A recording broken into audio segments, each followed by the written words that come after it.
Assalamualaikum warahmatullahi wabarakatuh. Hai sahabat IPA semua, bertemu lagi dengan Ibu Tuti dalam pelajaran IPA.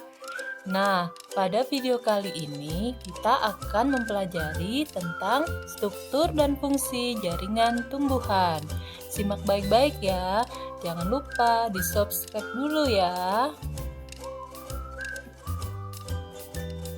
Tujuan pembelajaran pada video kali ini adalah setelah kalian menonton video ini, kalian dapat mendeskripsikan struktur dan fungsi jaringan meristem pada tumbuhan, serta mendeskripsikan struktur dan fungsi jaringan dewasa pada tumbuhan.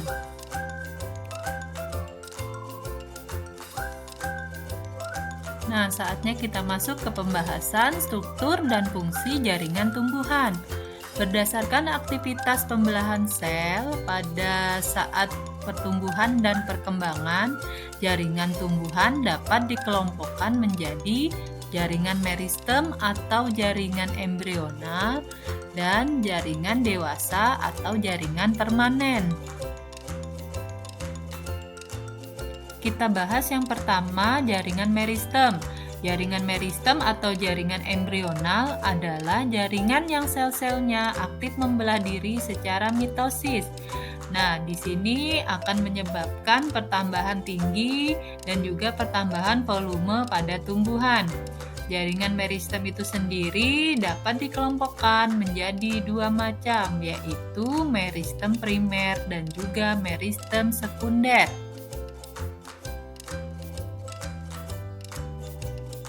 Jaringan meristem primer merupakan jaringan meristem pada tumbuhan yang sel-selnya aktif membelah dan pada umumnya terdapat pada ujung batang dan ujung akar dan menyebabkan pertumbuhan secara vertikal.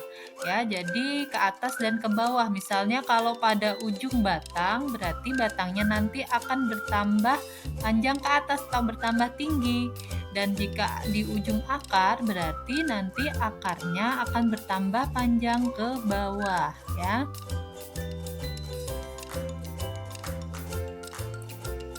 Sedangkan meristem sekunder berasal dari sel-sel dewasa yang sudah tidak aktif, berubah sifatnya menjadi meristematik kembali atau aktif membelah kembali. Contohnya adalah kambium pembuluh dan juga kambium gabus. Meristem sekunder sendiri berfungsi memperbesar ukuran batang dan akar, mempertebal akar dan batang tumbuhan, serta membentuk lapisan gabus. Kambium pembuluh dan kambium gabus biasanya terletak di antara xilem dan floem.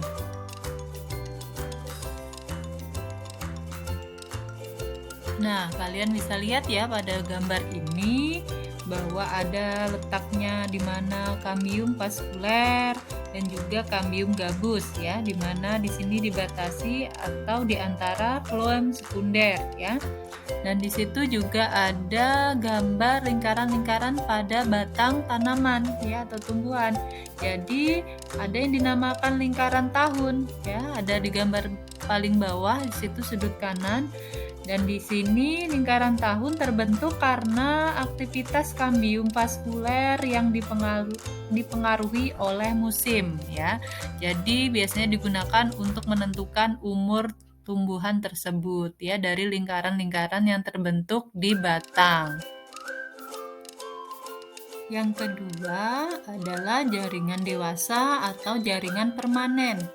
Jaringan dewasa atau jaringan permanen merupakan jaringan yang berasal dari pembelahan sel-sel meristem primer dan sel-sel meristem sekunder yang telah mengalami diferensiasi atau mengalami perubahan bentuk sehingga fungsinya juga sudah berbeda dan sudah tidak aktif membelah ya.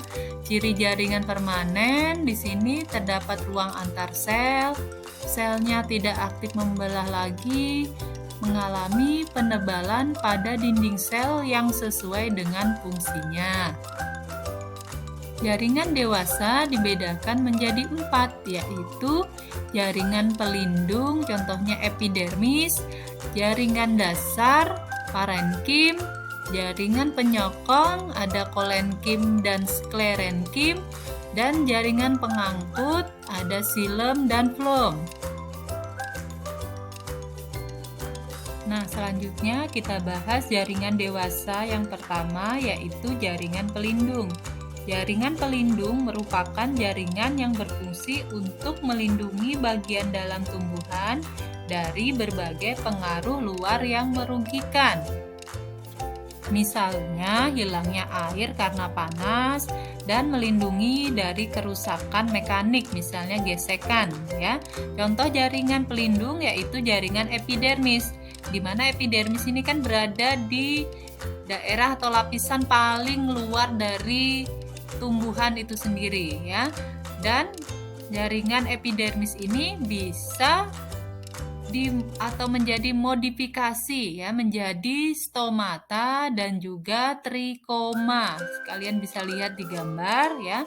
Nah, itu adalah stomata dan juga ada trikoma yang merupakan modifikasi dari jaringan epidermis. Jaringan dewasa yang kedua adalah jaringan dasar atau jaringan pengisi. Jaringan dasar atau jaringan pengisi ini merupakan jaringan yang hampir terdapat pada seluruh bagian tumbuhan yang berperan penting dalam semua proses fisiologi atau metabolisme pada tumbuhan. Contohnya di sini adalah jaringan parenkim. Ya, jaringan parenkim ini ada pada buah dan umbi, ya, yang berdiferensiasi menjadi cadangan makanan, dan juga ada pada daun yang berdiferensiasi menjadi jaringan palisade dan juga jaringan bunga karang untuk pot. Ini adalah gambar jaringan parenkim. Ada sebelah kiri jaringan pada Oryza sativa, yaitu padi, ya.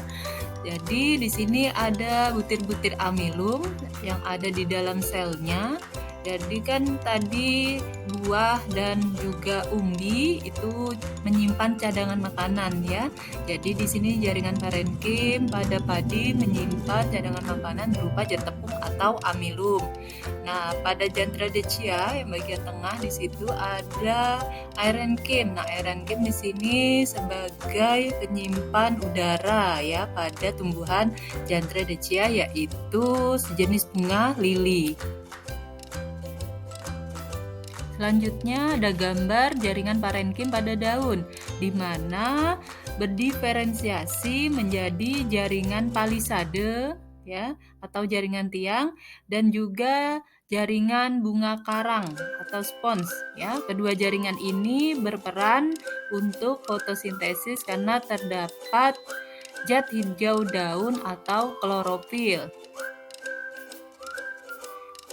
Jaringan dewasa yang ketiga adalah jaringan penyokong atau penguat. Jaringan penyokong berperan untuk menunjang bentuk tubuh tumbuhan. Nah, jaringan ini dibedakan menjadi dua macam, yaitu jaringan kolenkim dan jaringan sklerenkim. Jaringan kolenkim berfungsi untuk menyokong bagian tumbuhan yang masih muda.